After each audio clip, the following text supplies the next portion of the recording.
3.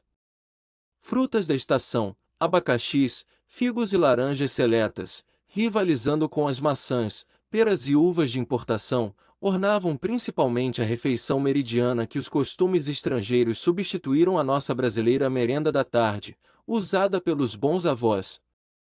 Havia também profusão de massas ligeiras, como empadinhas, camarões e ostras recheadas, além de queijos de vários países e doces de calda ou cristalizados. Os melhores vinhos de sobremesa, desde o Xerez até o Moscatel de Setúbal, desde o champanhe até o Constança, estavam ali tentando o paladar, uns com seu rótulo eloquente, outros com o topázio que brilhava através das facetas do cristal lapidado. "Não tenho a menor disposição", disse Fernando obedecendo ao gesto de Aurélia e sentando-se à mesa. "Ora", disse a moça com volubilidade. "Para provar frutas e doces não é preciso ter fome, faça como os passarinhos." "O que prefere? Um figo, uma pera ou o abacaxi?" "É preciso que eu tome alguma coisa?" perguntou Fernando com seriedade. "É indispensável." "Nesse caso tomarei um figo." "Aqui tem um figo e uma pera, é apenas um casal." Seixas inclinou a cabeça, colocou o prato diante de si, e comeu as duas frutas, pausada e friamente, como um homem que exerce uma ação mecânica. Nada em sua fisionomia revelava a sensação agradável do paladar. Aurélia, que esmagava entre os lábios purpurinos bagos de uva moscatel, seguia com os olhos os movimentos automáticos de Fernando, e se não adivinhava, confusamente pressentia o motivo que atuava sobre seu marido. Ergueu-se então da mesa, e saindo fora, à beirada da casa, onde já fazia sombra, divertiu-se em dar de comer aos canários e sabiás, que festejaram sua chegada com uma brilhante abertura de trinados e gorjeios. Pensava Aurélia que sua presença porventura acanhava ao marido, e buscava aquele pretexto para arredar-se um instante e deixá-lo mais livre de cerimônias. Desvaneceu-se, porém, essa ideia do seu espírito, quando, espiando pela fresta da janela, viu Seixas imóvel, com os olhos fitos na parede fronteira, e completamente absorto. Depois do lanche, Aurélia convidou o marido para darem uma volta pelo jardim, mas havia senhoras nas janelas da vizinhança, e a moça não quis expor-se aos olhares curiosos. Ela não era noiva feliz e amada, mas as outras a supunham, e tanto bastava para que seu pudor a recatasse às vistas dos estranhos. Voltaram, pois, à saleta. Aí andaram a borboletear de um a outro assunto, mas apesar do desejo que tinham de prolongar a conversação, ou talvez por essa mesma preocupação que os distraía, não encontraram tema para divagar.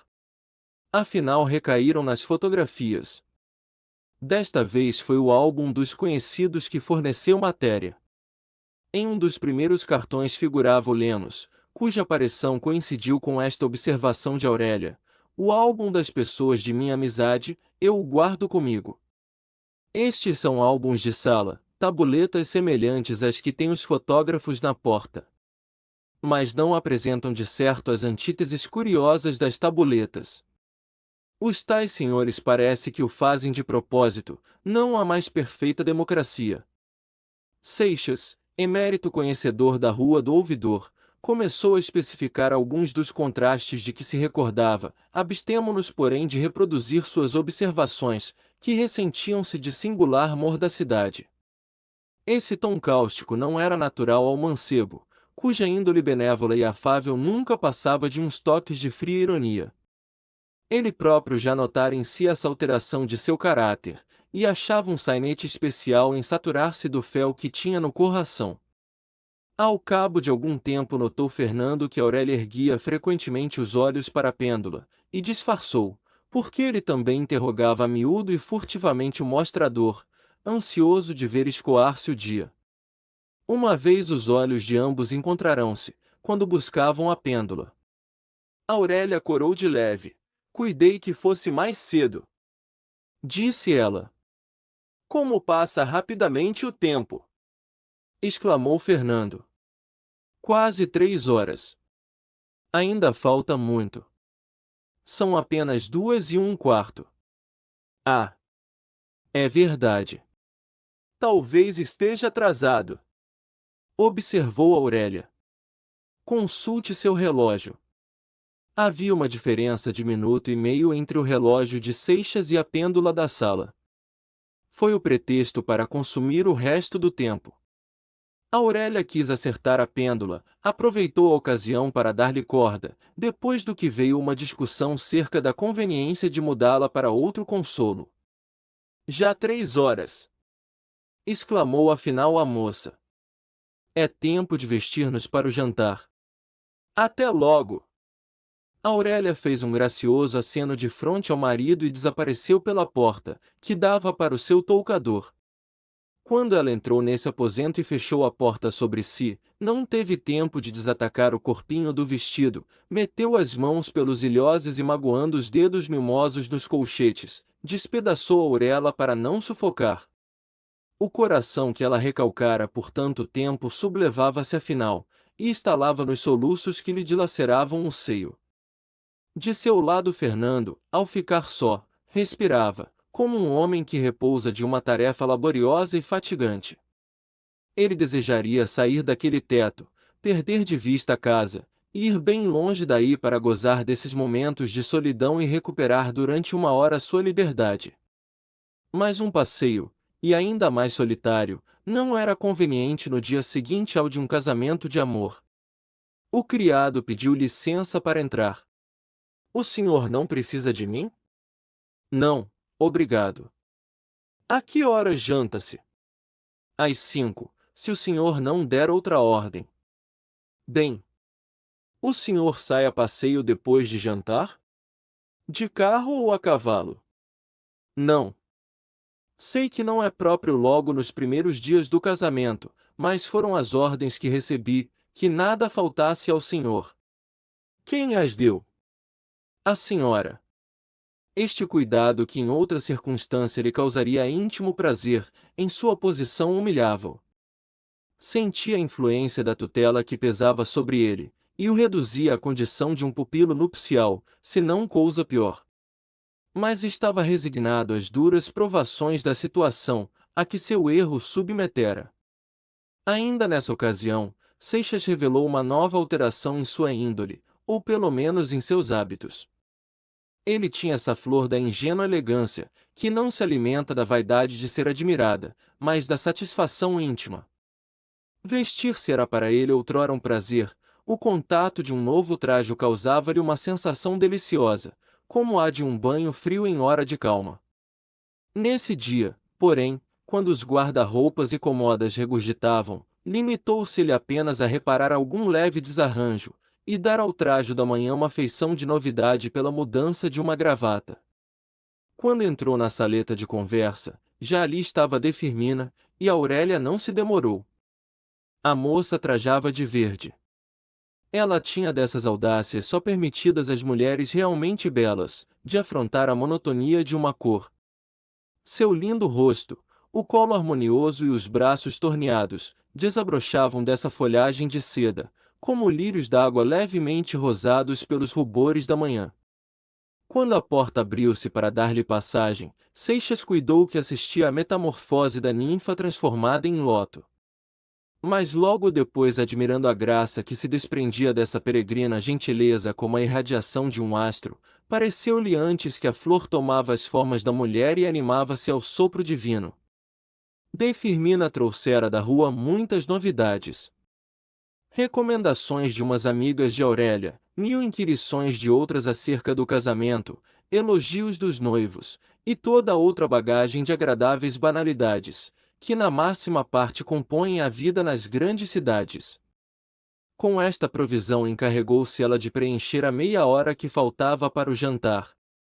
É voz geral, que não se podia escolher um par mais perfeito, disse a viúva a modo de resumo. Já vê que nos casamos por unânime aclamação dos povos, observou Aurélia sorrindo-se para o marido. Nada nos falta para sermos felizes. Mais do que eu sou, não é possível, tornou Seixas. Esta primazia me pertence, e não lhe cederei. D. Firmina aplaudiu essa contestação que revelava os extremos de amor dos noivos um pelo outro. O jantar correu como o almoço. Aurélia, isenta do eleio, ou antes opressão, que a tolhia quando se achava só com o marido, recobrava na presença de D. Firmina e dos criados a sua feiticeira volubilidade, na qual um observador calmo notaria certa irritabilidade nervosa, habilmente encoberta com a galanteria do gesto e a graça do sorriso. Seixas não se demoveu da sobriedade que havia guardado pela manhã, senão para ceder aos desejos da mulher, a qual por mais de uma vez exerceu essa tirania feminina, que à semelhança de certas realezas, compraz-se com as minúcias. Ao levantarem-se da mesa, Fernando dirigiu-se à porta do jardim, e esperava divagando os olhos pelo arvoredo, que dessem destino ao resto da tarde. Aurélia aproximou-se enquanto De Firmina estava ocupada em arranjar a cauda de seu vestido nesgado, moda que ainda se não pudera habituar. "Que bela tarde!" exclamou a moça ao lado do marido. Logo sombreando a voz disse-lhe quase ao ouvido, com um tom rápido e incisivo: "Ofereça-me o braço." Depois, prolongando a exclamação, continuou mostrando no horizonte os arrebóis encantadores, em que os mais finos matizes se cambiavam sobre a nívea polpa de um grande cirro que de repente incendiou-se como um rosicler de fogo. "Veja, até o céu está festejando a nossa aventura. Quem já teve desses fogos de artifícios, que o sol preparou para obsequiar-nos? É pena que não possamos, que eu não possa gozar da festa mais de perto, para melhor apreciá-la." Aurélia voltou-se rapidamente para fitar no semblante do marido um frio olhar de interrogação, mas Fernando contemplava as gradações da luz no ocaso, e só voltou-se para oferecer o braço à mulher, conforme a recomendação que receberá. Fê-lo, porém, mais com o gesto, pois as palavras apenas murmuradas, mal se ouviram. "Acenda seu charuto", disse a moça vendo que ele esquecia-se desse pormenor, apesar de lhe ter o criado oferecido fogo. Aurélia conduziu o marido a um caramanchão que havia no meio da chácara, e cuja espessa ramada os escondia as vistas de De Firmina, e do jardineiro e hortelão que andavam na lida costumada. Seixas tinha umas tinturas de orquídeas e parasitas que havia colhido um verão em Petrópolis, no tempo em que a cultura e o estudo desses dois gêneros de plantas esteve na moda, e para alguns degenerou em mania. Como um dos leões fluminenses, estava ele na obrigação de sujeitar-se a esse novo capricho da soberana, e cumpria-lhe habilitar-se para em uma reunião nomear por sua designação científica a flor da moda que ornava uma gruta de jardim ou um vaso de sala. Justamente embaixo do caramanchão havia uma bela coleção de orquídeas, que o jardineiro ali guardava do sol. Fernando aproveitou-se do tema, para fazer mostra dos seus conhecimentos botânicos. Aurélia ouviu-o com atenção, só quando o marido parecia ter esgotado o assunto, foi que ela encartou uma reflexão. "Como todo mundo, eu sempre fui muito apaixonada de flores, mas houve um tempo em que não as pude suportar. Foi quando se lembraram de ensinar-me botânica." "Quer isto dizer que tive a infelicidade de aborrecê-la com a minha conversa? Eis o que é a prevenção. Conseguiu reconciliar-me com a botânica. Não há melhor calmante." Já estava escuro quando Aurélia se recolheu do jardim pelo braço do marido. De Firmina os esperava da saleta já esclarecida com um doce crepúsculo artificial coado pelo cristal fosco dos globos. A viúva sentara-se à mesa do centro para devorar os folhetins dos jornais, e teve a discrição de voltar as costas para o sofá onde se tinham acomodado os noivos. Aurélia, fatigada da comédia que representará durante o dia, recostara-se à almofada, e cerrando as pálpebras engolfou-se em seus pensamentos. Fernando respeitou essa meditação, tanto mais quanto seu espírito cedia também a uma irresistível preocupação. A noite causará-lhe um indefinível desassossego, que mais crescia agora com a aproximação da hora de recolher. Não sabia de que se receava, era uma cousa vaga, informe, ignota, que o enchia de pavor. Assim, cada um em seu canto de sofá, separados ainda mais pela completa alheação do que pelo espaço que entre ambos medeava, ela absorta, ele agitado, passaram esse primeiro serão de sua vida conjugal. D. Firmina, às vezes, nalgum ponto menos interessante do folhetim, aplicava o ouvido, e aquele silêncio suspeito a fazia sorrir pensando nos abraços e beijos furtivos que surpreenderia, se de repente se voltasse para o sofá. Com discreta malícia, a pretexto de procurar o lenço fazia menção de voltar-se para gozar do prazer de assustar os dois pombinhos. Então percebia um leve rumor, cuidando que eles se afastavam, quando ao contrário fingiam ocupar-se um do outro, para não traírem sua mútua indiferença. Pelo meio da noite Aurélia saiu da sala. Depois de uma pequena ausência durante a qual ouviu-se dentro algum rumor, ela voltou a ocupar seu lugar no canto do sofá. Afinal a pêndula marcou 10 horas. D. Firmina dobrou seus jornais e despediu-se. Aurélia acompanhou-a lentamente como para certificar-se de que se afastava, depois do que cerrou a porta, deu 2 voltas pela sala, e caminhou para o marido. Seixas viu-a aproximar-se assombrado pela estranha expressão que animava o rosto da moça. Era um sarcasmo cruel e lascivo que transluzia com o fulgor satânico da fisionomia e gesto dessa mulher. Só faltava-lhe a coroa de pâmpanos sobre as tranças esparsas, e o tirso na destra. Em face do marido, porém, essa febre aplacou-se como por encanto, e surgiu outra vez do corpo da bacante em delírio a virgem casta e melindrosa. Aurélia tinha na mão 2 objetos semelhantes, envoltos um em papel branco, outro em papel de cor. Ofereceu o primeiro a Seixas, mas retraiu-se substituindo aquele pelo outro.